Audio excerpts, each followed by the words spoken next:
Population ते जास्त असल्यामुळे तो कॅन्डिडेट. पण आपल्या ह्या निर्णयाला भाजपमध्ये काही लोकांचा विरोध झाला, जसं नितेश राणे स्टेटमेंट करतात त्याच्यावर आपण त्याच्यामध्ये गणेशजी त्यांच्या वाट्याला येणाऱ्या जागा ते कुणी तिकीट कुणाला द्यायचं हा त्यांचा अधिकार आहे. शिवसेनेला वाट्याला तिकीट आल्यानंतर आता अब्दुल सत्तार, शिवसेना अब्दुल सत्तारांना तिकीट देणार नाही का?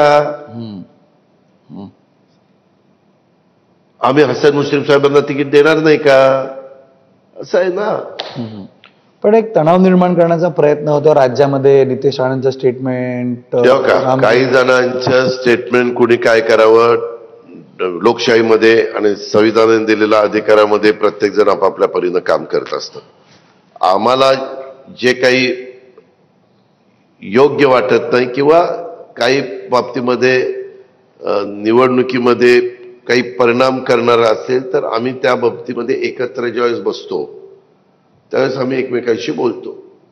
बाबा हे म्हणजे आम्ही पण सांगतो, एकनाथराव शिंदे साहेब पण सांगतात, काही असेल तर देवेंद्रजी पण सांगतात, बावनकुळे सांगतात. याबद्दल चर्चा झाली ज्या प्रकारचे स्टेटमेंट्स होत आहेत नेत्यांकडनं, डॅमेज कंट्रोल. मी काही ठिकाणी जिथं बोलायला पाहिजे तिथं बोललो, काही काही ठिकाणी मी तर सीएम आणि डीसीएमच्या साक्षीनं बोललो, म्हणजे तिथं सभेत ते हजर होते तेव्हाही बोललो.